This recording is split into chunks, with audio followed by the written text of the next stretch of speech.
Ember. Oh, Ember. Miss Ember. Oh, great, Ember. Tell me what I'm doing. Hey, Ember, how you doing? Appreciate you, Ember. Love Ember. She's great. We will be yelling at Ember. Bottom of the barrel Ember bullshit. Oh my God, Ember. Ember. Ember. Ember. Ember. Ember. Ember. Ember. Ember. Ember. Ember. Ember. Ember. We love you, Ember. You rock at that, Ember. We're neighbors, Ember. Ember is the queen. What's up, Ember? I see you, Ember. I only have eyes for Ember. That, hey, Ember is hot.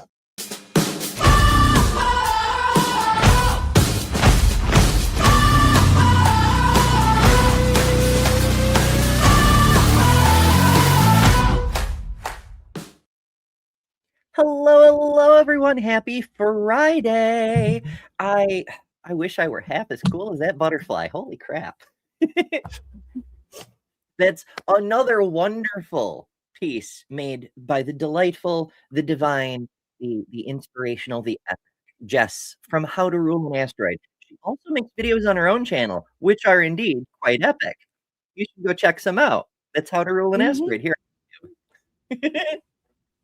I'm joined once again. Our mermaid has returned. It is Lil. Hello, Lil. How are you? Hello. Yes, I was gone for a couple days. I had a migraine, and then I had something to do yesterday that actually did not end up getting done. So, oh well. Big oof. That's how it always goes, isn't it? Like, oh my goodness. Oh. I've got so many things that are like hanging over me in the not quite done column. Yeah. Oh, we do what we can. So, death. Specifically afterlives. The theme of the week has been horror adjacent stuff. We started with horror and literature on Monday. We did true crime, cold cases. Yesterday we were talking about fictional monsters, because with so many real monsters, why do we come up with fictional ones? Well, today we're going to the final question in that chain. Why do we invent horrible afterlives? Why do we dream up terrors to torment us after we're supposedly finally at fucking peace? I get why we come up with afterlives, why almost every culture across all of time has some idea about what happens after we die. From joining our ancestors in the next world to standing side by side with the gods in a great struggle yet to come. The myths humans have developed span a wide range. Why we do that seems clear: fear of our own mortality or a wish to see departed loved ones again. But that doesn't explain the other side of the coin, the dark afterlives, the places far worse than imminent nothingness. Why would a species riddled with anxiety choose to invent a place of eternal suffering? Let's find out. Before we get started, do you have any thoughts on that subject, Lil? I think it's a sense of justice, to be honest. Because it's like we see people who do horrible things don't get punished in this life, and you're just like, well, there has to be something somewhere for them for all the horrible crap they did. Because if you notice, it's the people who are espousing this that are never like, I'm going to hell. No, they're never going there. But it's all the people they don't like, or the people who have done bad things that are. It does seem to be that way. It's human judgmentalism. It's much like the afterlives are a projection of the communities that come up with them. You know, like the Elysium Fields was the dream of a bunch of farmers. Valhalla was the dream of a bunch of warriors. You know, the greatest among us. Although, as I understand it, the greatest of the warriors go to Freya's army, but details. Odin gets the leftovers. All right, so let's set the stage. A newly departed soul arrives in a frozen wasteland. It is beyond cold. It is utterly devoid of warmth. And the soul understands this is a manifestation of their own sin. They always knew betrayers would go to hell, but had been led to imagine it would be infernally hot. A demon forms in the swirling fog of snow to begin chipping away at the soul's new skin, made of more frost than flesh. It is going to be a long eternity. Dante's version of the pits of torment is a rare view into the Christian concepts of afterlife, in that it is more similar to the Greek ideas of ages gone by, where there are different experiences based on different lives or deaths. Some Christians believe it's into the fire and that's it for those who disobey their monstrous God's commands. No mixed fabrics, no shellfish, no marriage until your child bride is paid for. That's what makes it sacred, you know. So we invented the concept of nothingness, and we invented the concept of paradise. But why did we feel the need to invent the torture dimension? Is hell a reflection of our cruelty or our desperate need for a universe that makes sense? I'd like to begin by exploring that progenitor mythology, the ancient Greeks, because their ideas about the darker worlds to come have shaped a lot of the views since, and perhaps there's some understanding of why to be found in the nuance. I know, nuance. What a horrible word. We're Americans. We don't know what that means. No, we don't. Not at all. All right. So I have for us. That isn't what I want. That's a little better. Weird. My scenes are a little screwy, but this will be all right. So this is a video about the ancient Greeks and their underworlds. Let's see what we can find out here. For a moment, and imagine this. A silent boat glides across a dark river. Mist coils around its wooden frame. A single coin glints on your tongue. On the shore, a figure cloaked in shadows. That's an interesting point. This whole the coin on the eyes, the coin on the tongue, wherever you put the coin, the idea that human world currency means anything in the afterlife is kind of a tell that it's made up by humans, you know? Just a little, yeah. Waits with an outstretched hand. This isn't a fantasy novel. This is what the ancient Greeks believed happened when you died. To them, death wasn't just an end. It was a journey, a test, a story. The underworld wasn't hellfire and brimstone.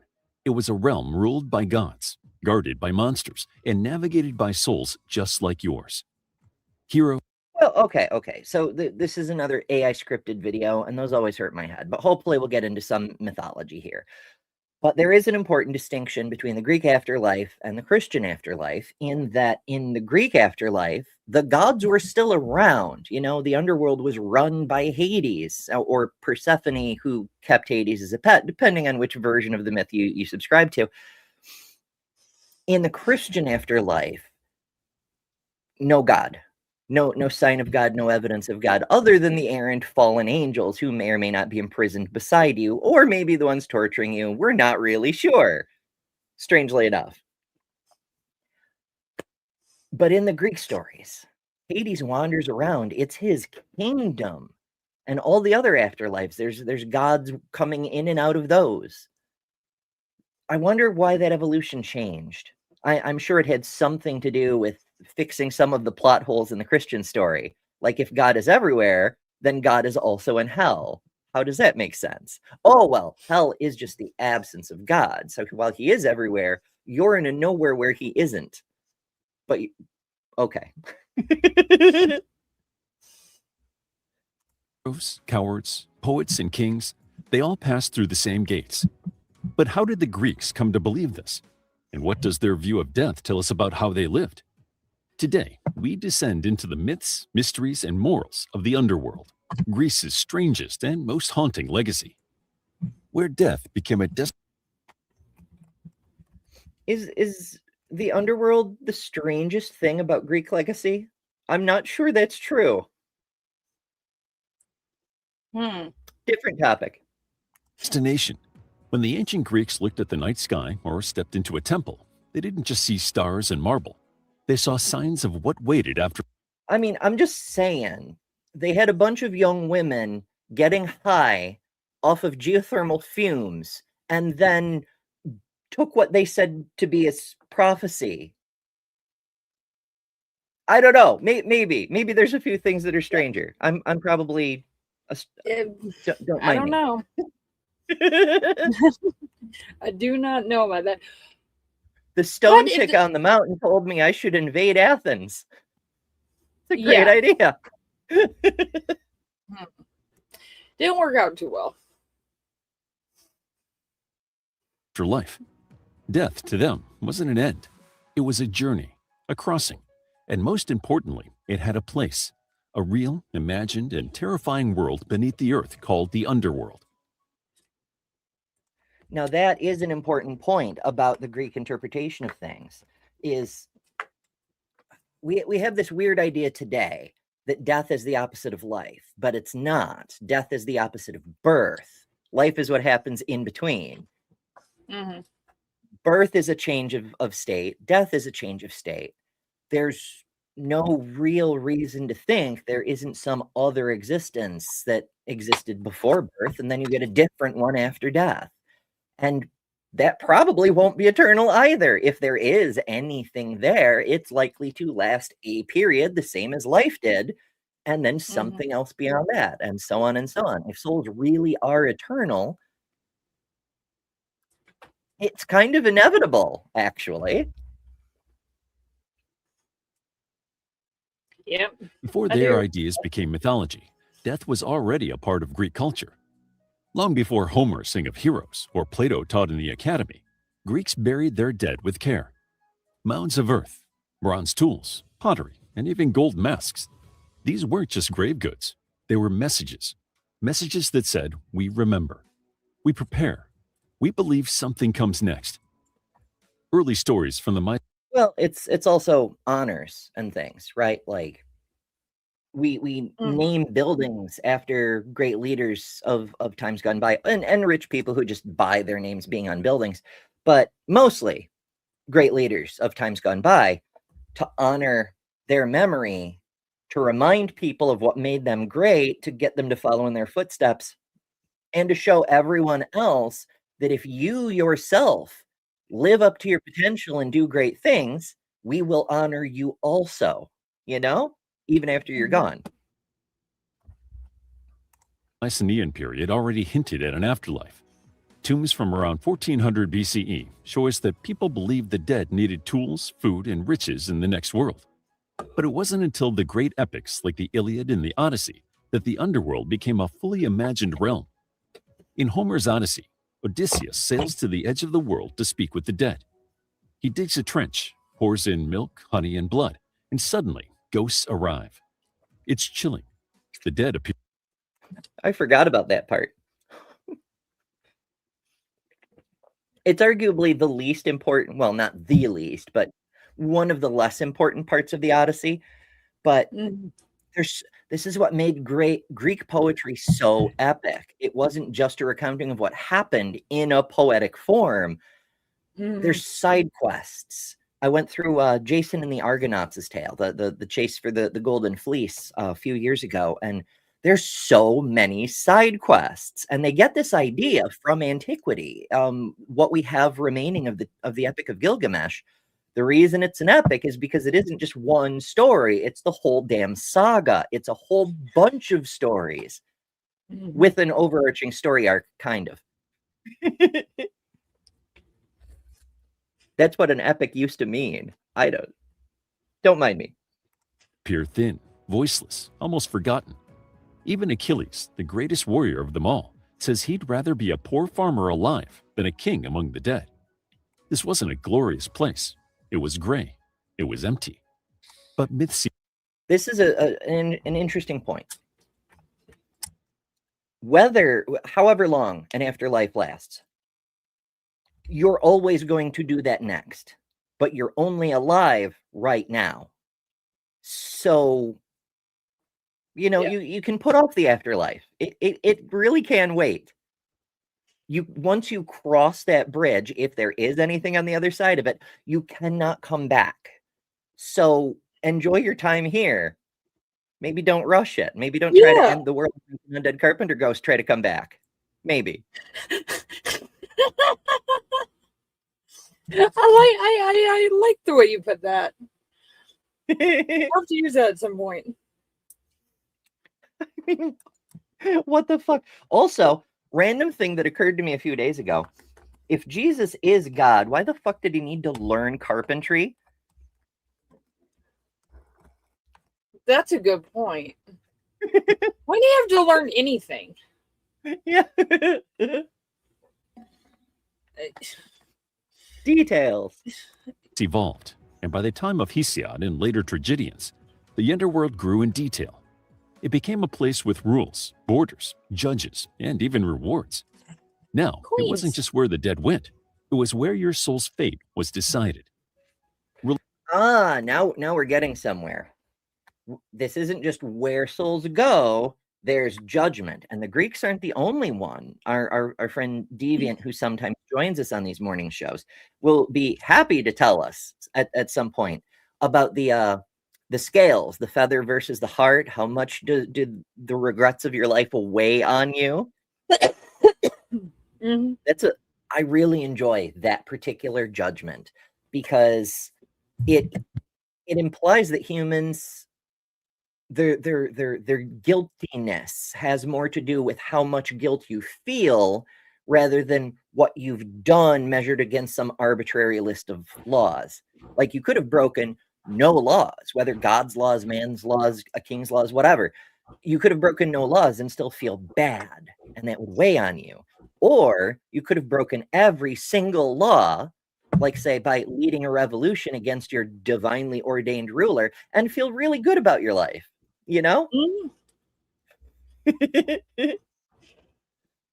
Religious cults, such as the Orphics, offered secret teachings.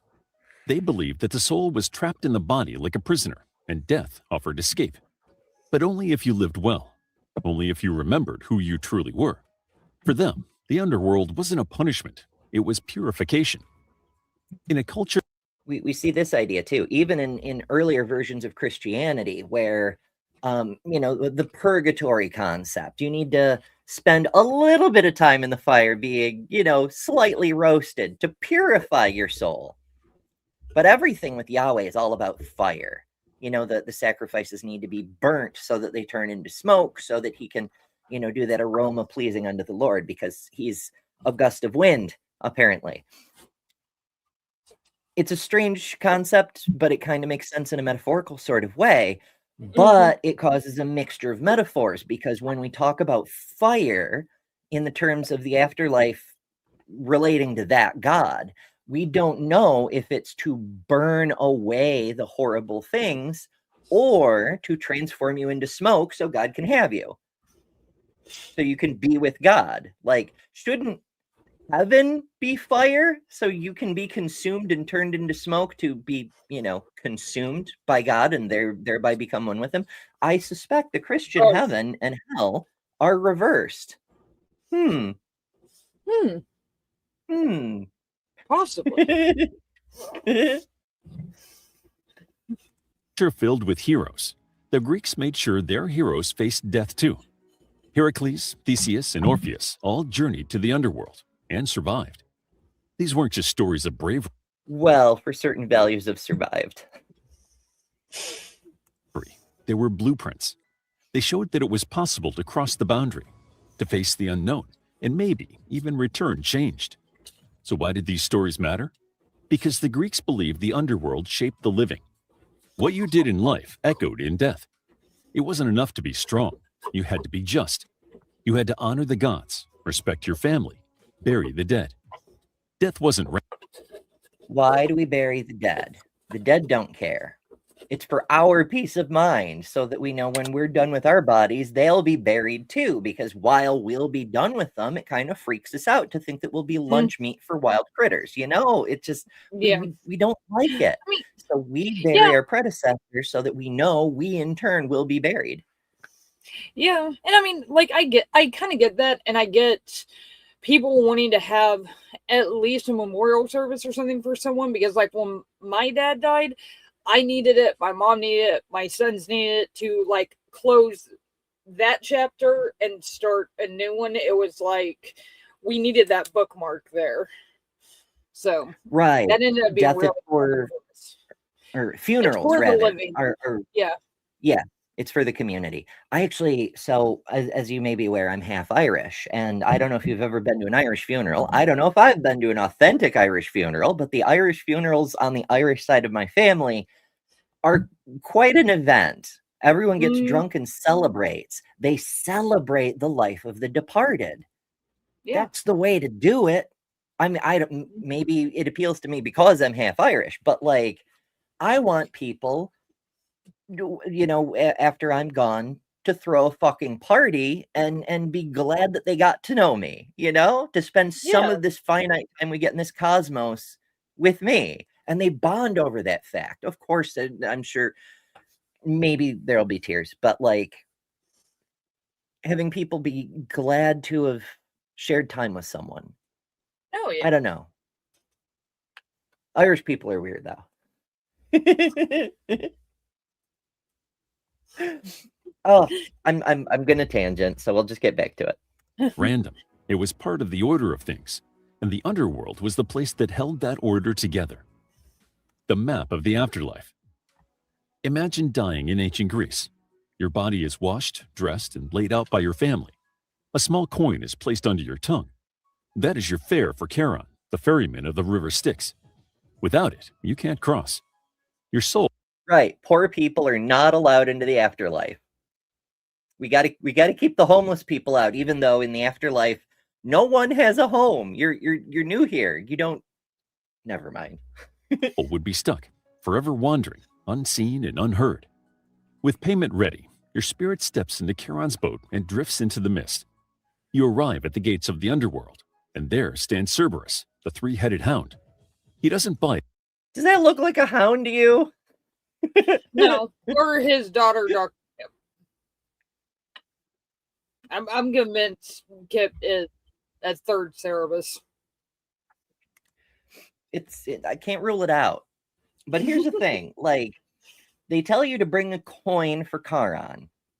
They don't tell you to bring a milk bone for Cerberus. Duh. Yeah, like you need to bring Unless you one for the doggy. You need to bring treats. Like, that should be obvious. Try to leave. Like everything here, his role is about boundaries. Then comes judgment. 3 ancient kings, Minos, Rhadamanthus, and Aeacus, listen to your life story. Minos. Yeah. The guy who had relations with livestock and produced a minotaur. That guy gets to judge. Seems legit. Story. They decide your fate. Most souls go to the Asphodel Meadows. It's neither joyful nor awful, just quiet. The good go to Elysium, where heroes enjoy peace and gentle breezes. The wicked are hurled into Tartarus, a dark pit for eternal punishment. Sisyphus put. And there we get the eternal punishment. Now, we see this is explicitly painted as judgment by an external authority. It's the 3 kings, or it's Hades, or whoever is doing the judging. Someone will judge you. And that's different from other mythologies, where there just is, even in, original flavor Jewish mythology, there just was the land of the dead. It was just a land like this land, and people are just people, But no, we have to divide it into judgment. Why? Why did we add that element? Pushes his By the rock. way, Tantalus reaches for. Yeah. Miranda, you have not seen Kip after she has not had her treats. In fairness, people haven't seen me after I haven't had my treats either, so. For fruit he'll never eat. But this system had a purpose. The underworld mirrored society. Rewards and punishments taught lessons. Live justly. Well, hold on. No, in society, punishments teach lessons to other people. So that, if a criminal steals and you cut off his hands, you're like, oh shit, I shouldn't steal or I'll lose my damn hand. It's not about teaching the criminal, it's about teaching everyone else there are consequences for certain prohibited behaviors. What is the point of Sisyphus other than don't piss off the gods? Pissing off the gods might be a bad You idea. might Luckily, they don't Right. exist, so I mean there's no- that is pretty handy, but like what effect is you being sentenced to suffer in Tartarus? What is that gonna do to anyone else in the world of the living or the world of the dead? It can't influence behavior, so there's not actually a point to it from that justice perspective. I mean, yeah, but if there's stories about it, then it would. But yeah, but if the stories never get out, then It's like I'm reminded of that one story in the Pirates of the Caribbean where someone is telling, I think it's Captain Barbosa. They're saying something to the effect of, it's said that he once took down a Spanish galleon and killed everyone on board, left no survivors. And the other character says, I wonder where the stories come from then.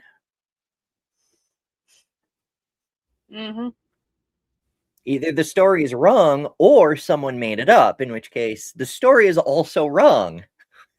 It is not a true thing. rest, live poorly, and face the results. These beliefs shaped behavior. The dead were honored with rituals, offerings of milk, honey, and wine. Graves were visited, names were spoken, and once a year during the Anthesteria festival, spirits were welcomed back. For 3 days, families honored them. Then, with a first They blurred the photo. I don't know if y'all can see, but there's a sensor blur across just above the halfway line on the right-hand third of the image. Like, oh no, we can't have no a boobies. painting of a nipple, even though there's a man with, well, it's a satyr actually. It isn't even a man with nipples exposed. In you know what? No Fucking boobies. period. Right. Because Americans are very, very sensitive about boobies. We mustn't let them see boobies. I love the boobie.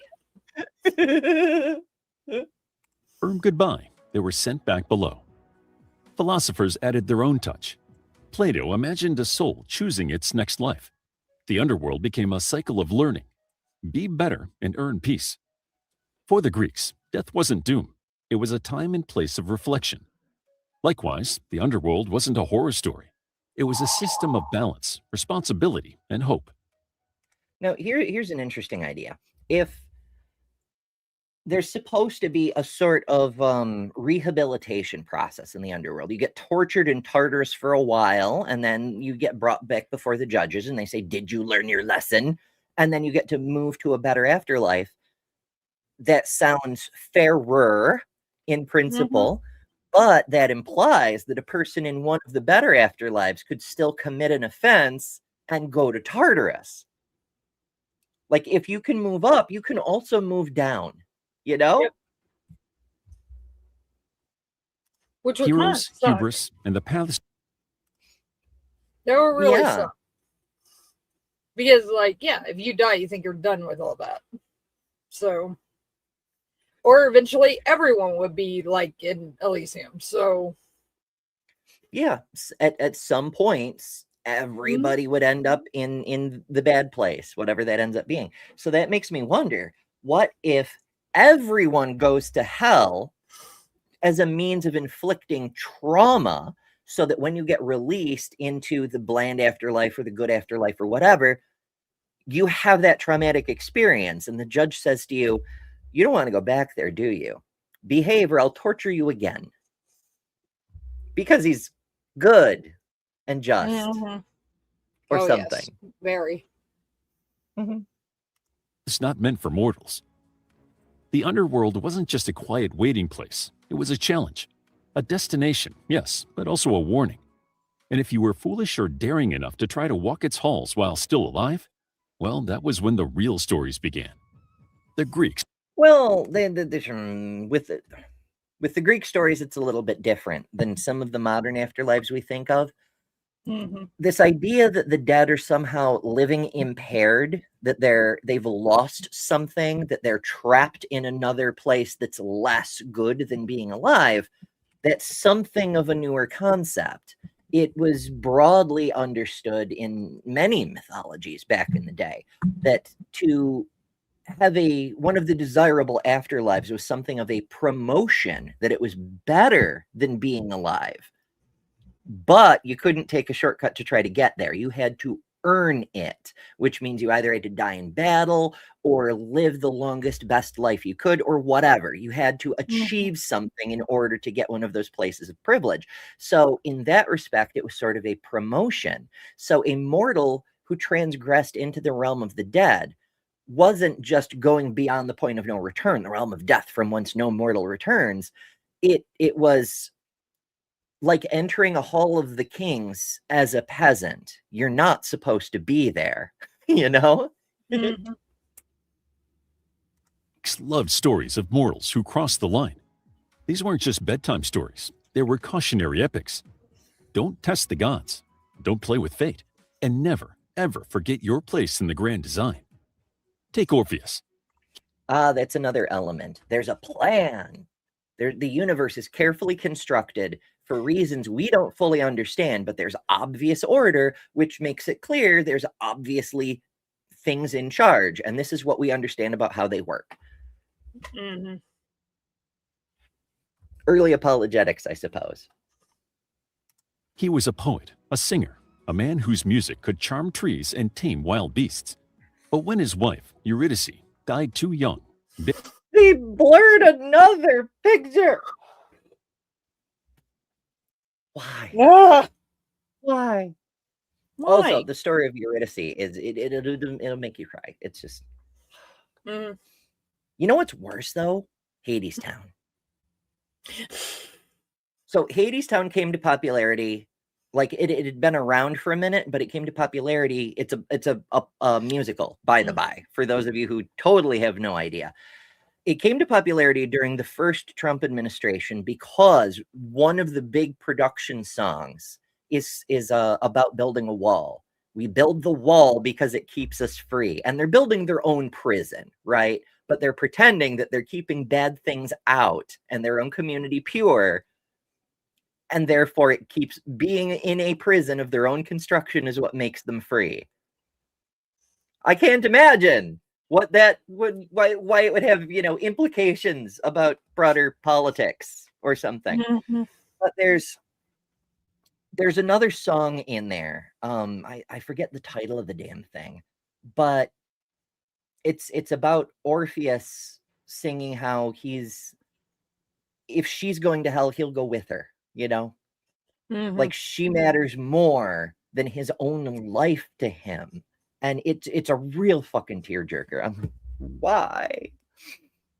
Anyway, I do digress. I digress a lot, but y'all know that. Aspen Hotel is also good. I've heard that. I haven't actually seen it, but we did a thing about it at the Comic-Con a couple of years ago. Very popular. A lot of people were into it. Bitten by a snake on their wedding day, Orpheus refused to let her go. He played his lyre, and the world listened, even the gods. Eventually, he made his way to the underworld itself, and his music softened every stone heart there. I mean, eventually everyone makes their way to the underworld, but details.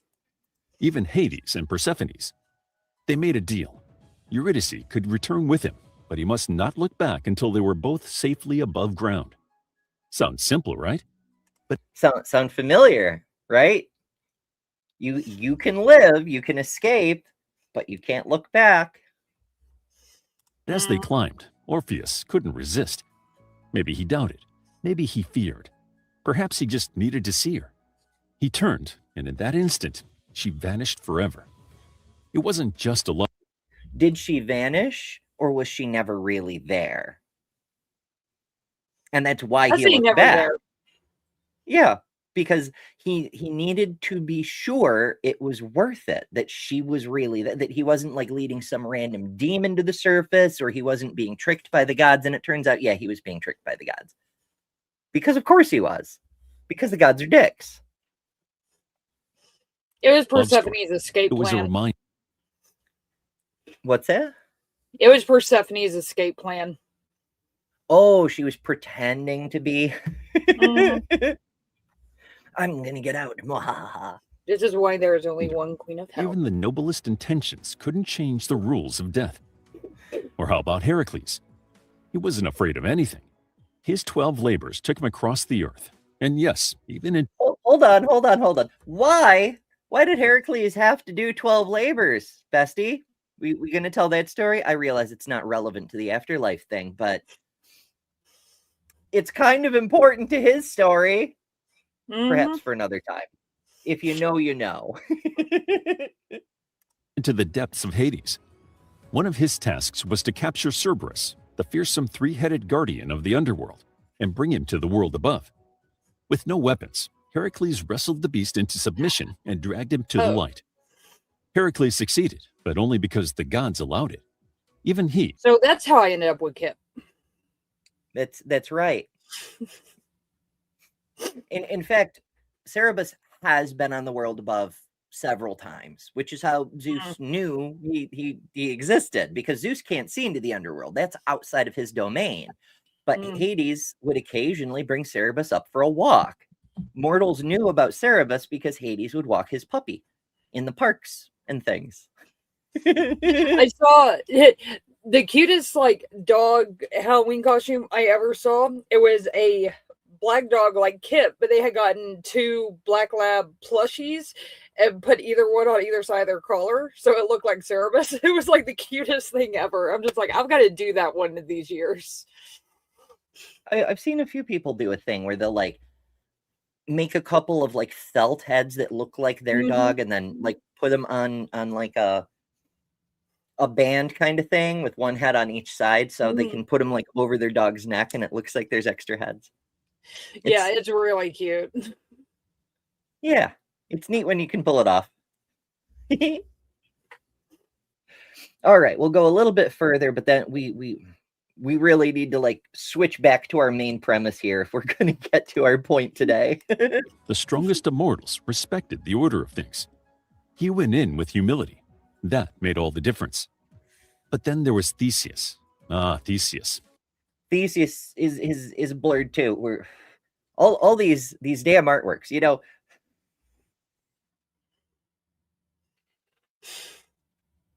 We're so advanced, but these ancient people were way more comfortable with human anatomy and their own sexuality than we are today.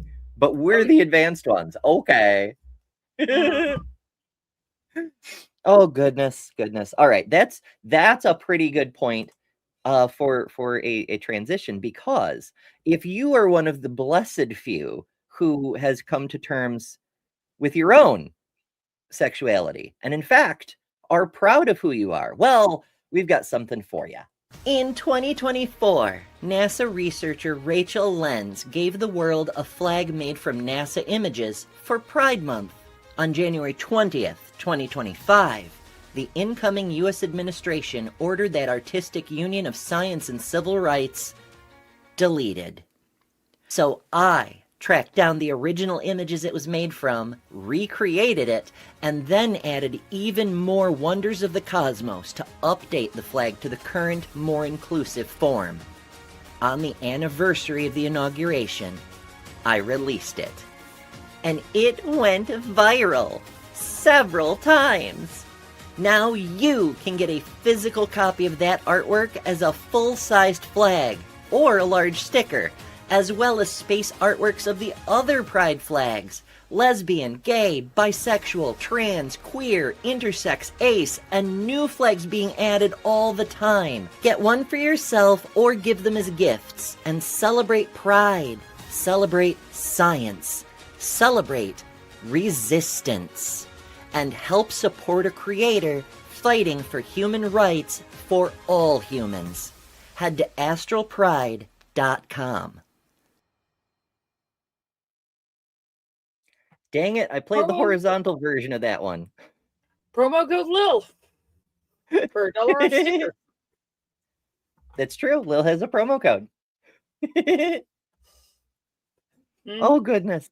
I went to all the trouble to make a vertical version of that thing, and then I play the horizontal one anyway. Ah, damn it, Ember. That happens. It's all good. Anyway, thank you all so much for joining. If people change over through the course of the show, if you're new here, please take a second to hit the subscribe button. We're here every weekday at 11 a.m. Eastern. Next week, we're doing the past and future history of atheism, kind of. We're starting with ancient atheists. We're going through the various eras up to the future, the inevitable, if we don't destroy ourselves, secular flight to the stars. I hope you join us for those. It should be a trip. I have to thank a chat apologist for next week, because this person informed me of an ancient group of atheists I had never heard of. And I'm like, ooh, I want to learn more. And now we're doing a show about it. And then I expanded it out into a whole week, Atheism Across the Ages. It'll be neat. Also, fucking hell. Okay, so I had health issues this morning. It was a very rough start to the day. But I originally intended to open with saying Happy Equinox, because it's the freaking equinox, which is why we're doing this today. But instead, I almost went and did the death thing myself. Details. Oh, why do we long for nightmares after the end? What a strange desire, isn't it? Gee, I hope I suffer for all eternity because God is good. Yeah, it's never What? you. It's always everybody else that's gonna go. Yeah. You're gonna be fine. And worse, like, we use it for like bullshit comfort for each other. Like at non-Irish funerals, people are always like, oh, they're in a better place. You don't know that. Don't fucking lie to me. Yeah. I mean, if you do believe the things you believe, you know damn well they're in hell, you know? Yeah, pretty much.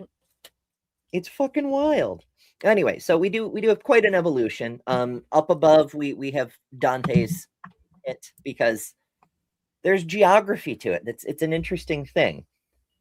Why? How? Especially since that was, written, I guess we would call it poetic license, even though that isn't quite what that was. Mm-hmm. Like, he wasn't claiming to have a divine revelation. He was just like making shit up and made no bones about that. Yeah. But whatever. There is an evolution of these ideas, and it's not just Dante. Like we mentioned earlier, there's a evolution, if you will, from the older Jewish idea of Sheol, the neutral, quiet place for everyone, to the fiery Gehenna, which it turns out was a literal trash heap outside Jerusalem that became a metaphor for purification and punishment. I don't even know as I'd say purification and punishment. In Jerusalem's literal example, the trash was tossed into the fire and destroyed. It wasn't being sent to God in the way a sacrifice that was turned into smoke was. It was just being destroyed. And there's no redemption of the garbage. No one ever comes to reclaim the ashes of the garbage that are an upgraded form of the garbage, you know? Dr. Kip says, no, not a trash heap. That is a myth. I've heard that's a myth. I wasn't sure, though. All right. I do know it's where they used to sacrifice children, apparently. In the trash heap? Yeah, in the Valley of Gehenna. Yeah. Well, trash heap, yeah. Was it Gehenna?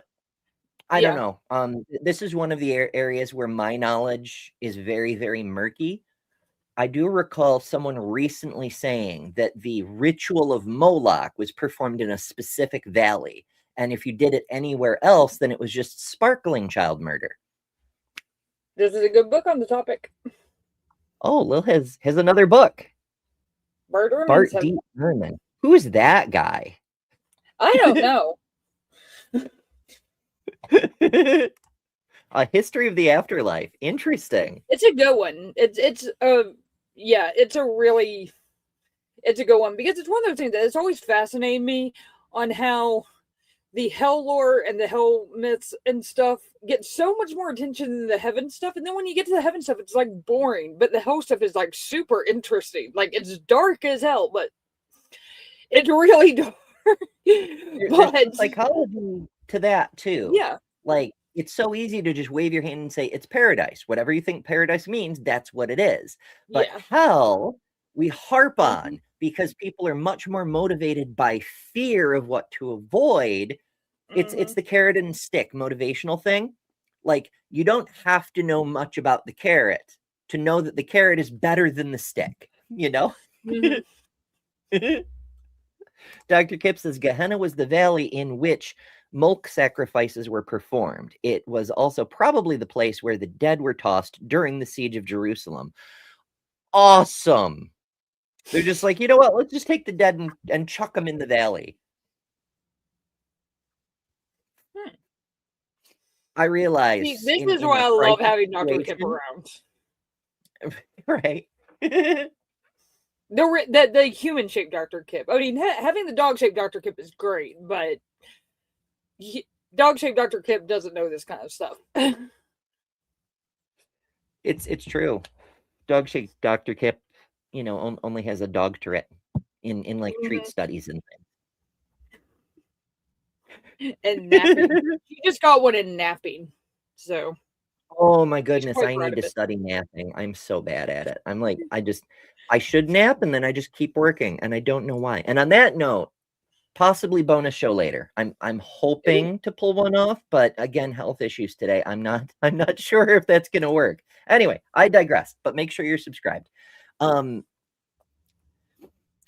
the medieval period, we saw a bit of what we were just talking about. Hell being used as more of a scare tactic. The imagery of Bosch and Dante turned hell into this vivid topographical map. It wasn't just a state of being. It was a place that you could go, and they helped you visualize it so you could see it and have nightmares about it and things and be all traumatized. So you'd be a good little Christian and pay your tithes on time even. Pay the church or burn. It's not extortion, though. There's a bunch of variations. Not all of the, you know, Christians aren't the only one to think of a place of eternal punishment. Like, you know, there was Tartarus. In Japanese mythology, which I'm a lot less familiar with than the stuff that happened around Europe, for some reason, I blame public schools, but there's this idea of the bureaucracy of hell, which it isn't just that dealing with bureaucracy is like hell. It's actually more just than this three kings will say you're good or bad kind of thing.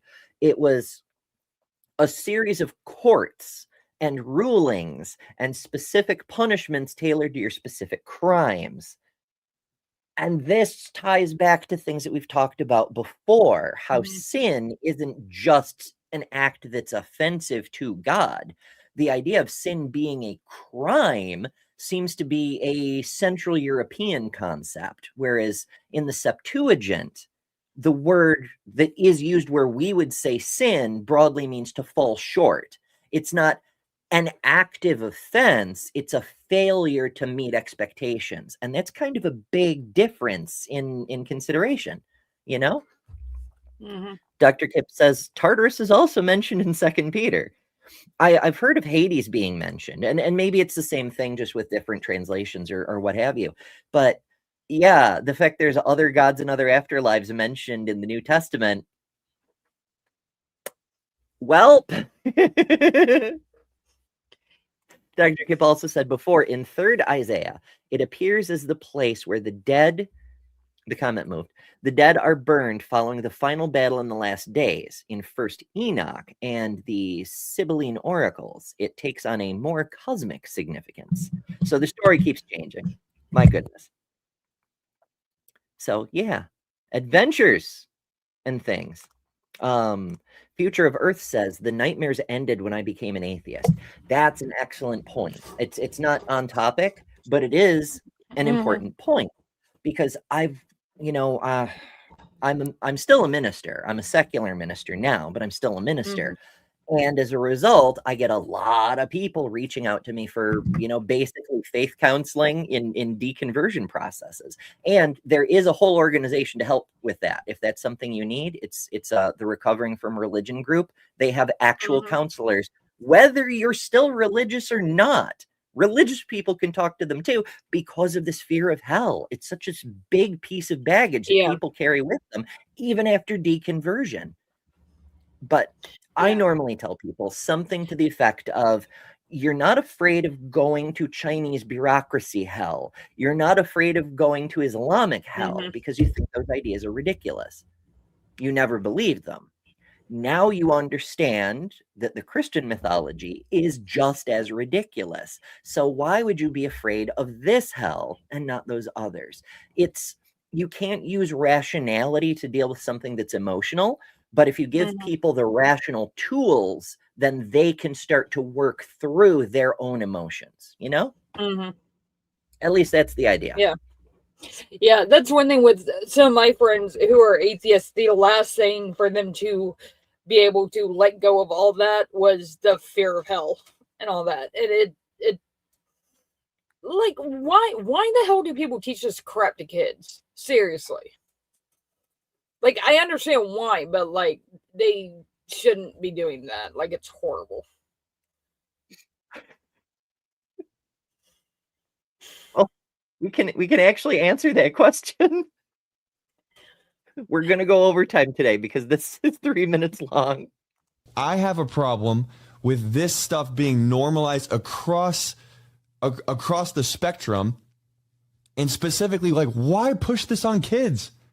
Why introduce this to kids? It's better because it's better. How though? Yeah, because it's better. Can you make an argument for Sure, it? because it's better. In what ways? The ways in which it's better. I am a depraved wretch. I am a great sinner. I'm a worm, completely undeserving of any love or any grace. I'm nothing. I'm nothing. You're incapable of being a good person. You're an evil person. You're a terrible person. At the core fabric of who you are. That's why we need laws.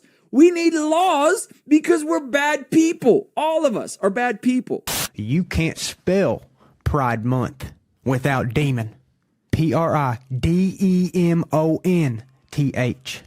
If we don't know who the women are, because they are just people, then we won't be able to pull the women up to equality with men.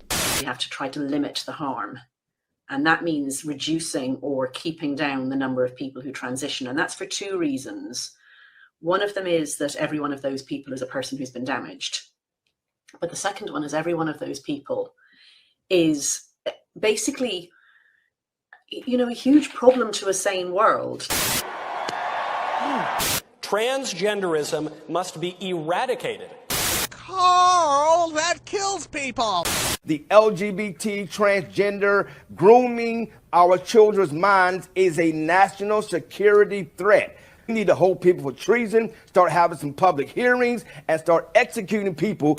I will use whatever gives me victory. I don't care about the truth, and I don't care about the law. I care about one thing, the control. But then they rigged the election, and now we won, so I'm going to be your president. Then what happened is they rigged the election, and I became president, so that was a good thing. I agreed with many, many things you said during, in fact, probably more than most other candidates when you were running for president, but I still would not have voted for you because you're an Indian. I just want to say I feel good about the Republican Party. I feel good about where we're going as a nation. We're killing all the right people and we're cutting your taxes. It was actually a tremendous blessing to these children for them to be killed and go to heaven and be with God. If they die, they die. How about we all come together and say, let's stop attacking pedophiles. Stop letting people pressure you into thinking. I want to be ignorant, honestly. Being a Christian doesn't exclude us from experiencing spiritual dryness. We're bad people. All of us are bad people. So there you go, Lil. I hope that answers your question. They push it on kids because they're bad people. The first bit and the last bit go together. Yeah, they're horrible people. Horrible people. Like, it infuriates me. Yeah, to say the least. Goodness. Oh my. Mhm. So, which horrible people invented hell? Why did they do it? All right, so let's dig in. Modern stuff. Secular hell, where it's all justice and no divine, perhaps. So we've talked a lot this week about people's obsession with horror, and one of those things is stuff like Hellraiser or Event Horizon, where what is it about seeing a hell dimension that we find so cinematically satisfying? It's sort of on par with, why do movies always have dramatic crises? Why do we never see a peaceful story that ends with everyone happy? Because it's not interesting. People want to see the crisis points. That's what the stories are, because the point of the story is to get you to think about something, to question something, to challenge a belief, or to change how you feel. This is why documentaries have never been as popular as action movies. But the best documentaries are ones that still manage to tell a story. Like, here's Winston Churchill in his early life, he did yada yada. Then he had to defend Britain against the Nazi scourge. And, whoa, now it's interesting, There's a conflict. You need the conflict. Sort of the same thing here. You're being faced with imminent hell. What are you going to do about it? There's also the hell is other people concept, which is there's actually a play about that. I believe it's called No Exit. Hell is other people. And several philosophers, including modern philosophers, have opined that if the Christian mythology is true, insofar as hell is being surrounded by pain and torment, and God is completely absent, then we are in hell right now. Because there's no sign of a God. And makes sense. There's everything tries to torment, right? Like there's other people trying to hurt us all the time, control us, whatever. There's natural disasters, there's health issues, there's all sorts of pain and suffering. The only joys that we manage to find are the ones we create ourselves, because there's no God providing them, which perhaps is a cosmic lesson in its own right. It's hard to say, but I also do like one particular Chinese myth about hell. It's in the afterlife, good people, bad people, they all sit at a table with plenty of food, but their chopsticks are all 6 feet long. Well, in hell, they're not able to eat because their chopsticks are too damn long. Like they cannot feed themselves. But in heaven, they eat with no problem using the same chopsticks because they feed each other.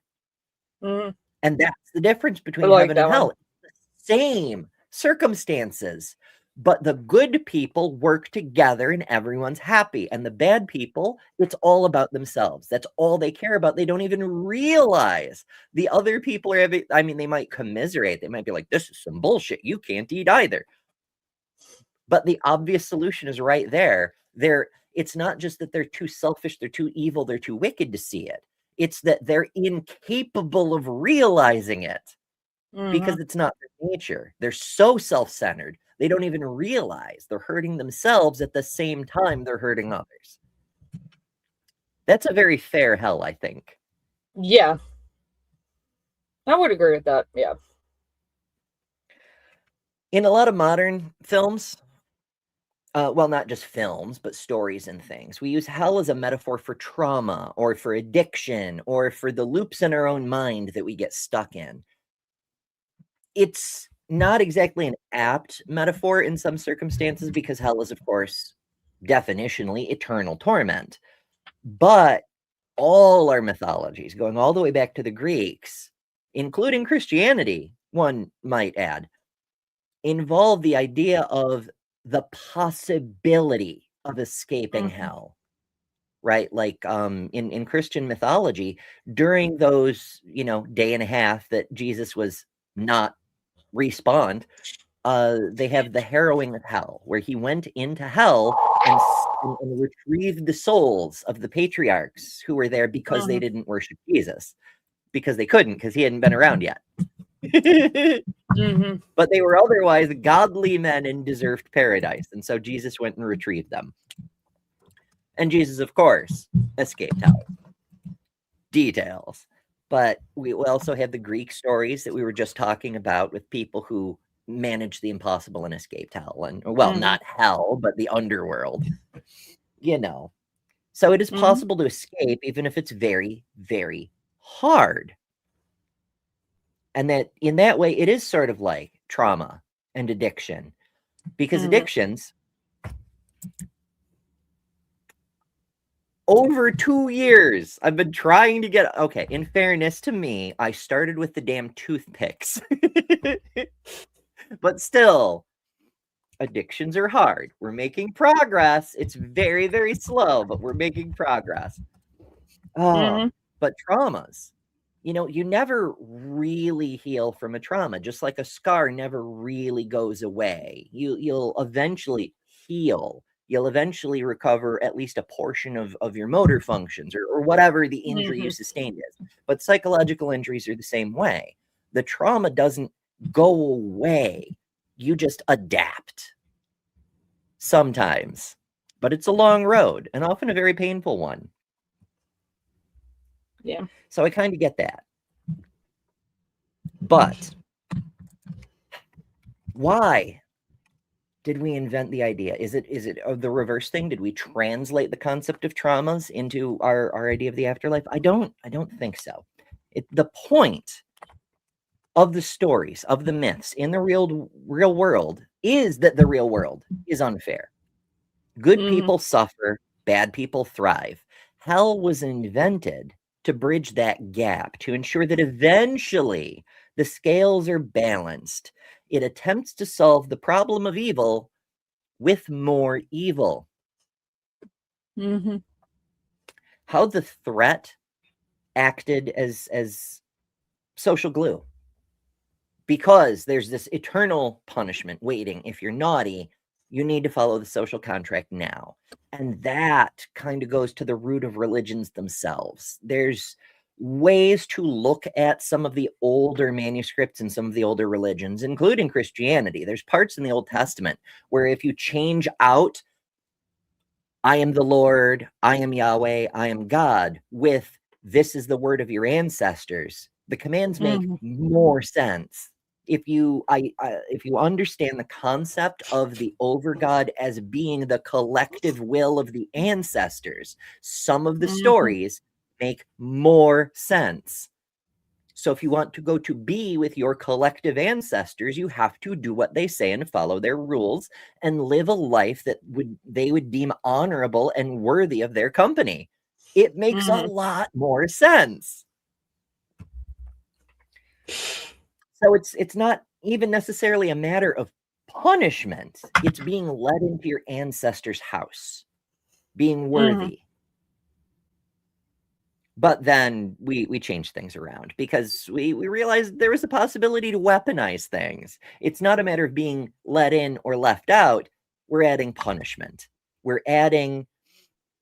You don't have to have a policeman on every corner. If the citizens believe there is an invisible cop watching their soul. Thought police, the angels, God is always watching. That's another big one we get from a lot of deconverting people. This concept that they're always being watched by an invisible, all-powerful entity just waiting to smite them. Very smitey. So again, we're over time. So I'm briefifying before I wrap things up. Do you have final thoughts, Lil? Not so much. You kind of summed it up at like what I pretty much had. My whole deal with it was, yeah, a big part of it is like, yeah, like people need to get their just desserts and they don't always get it in this life, so they get it in the next, or at least as we would like to think about it. I wish they'd spend more time on what the divine does to help the people who were wronged in this life. Like if you weren't especially good, but you were especially, let's say, persecuted by the wicked, do the gods fix that with some additional afterlife, or like how do they handle Yeah. that? That would It's be an an interesting take on it. Yeah, it's something for another time. A final reflection on the irony of hell. We created it to punish monsters, the theme of the week, I suppose. But in doing so, we had to dream up the most monstrous things imaginable. So maybe the scariest part of hell isn't the demons, it's that we are the ones who designed the floor plan. Next week, we'll be exploring the world without mythology, from ancient atheists to the secular future. Thank you all so much for joining. Subscribe if you haven't. Keep an eye out for bonus shows. And as always, try not to die. Thanks to all our patrons and top-level members for February. Miranda, Karen Butcher, Jimmy Tux, Ian Chen, Maya Adkison, Jessica the Transmetal Alchemist, Robin Webster, Lilith, Emberlyn, The Barely Bearable Atheist, Eric Wander, Jason Jacoby, Lilibal Trades, Deviant Outcast, Secular Feelinist, Kelly King, the Detroit Atheist Queen, Geo Sam, Thriver Scapegoat, The Godless Engineer, Why? Because Weed Bro, Katie Bluebird, and Fro from Norway. And you can add your name here next month by signing up at patreon.com/betterthanember or by joining Emberships here on YouTube at the Cinder level, which also includes all the custom emojis, tons of member-exclusive content, member-only live streams, and a bunch of other stuff. I deeply appreciate all the supporters who keep this channel going. Thank you so much. Because of you, we're building a wonderful community that I'm very proud of.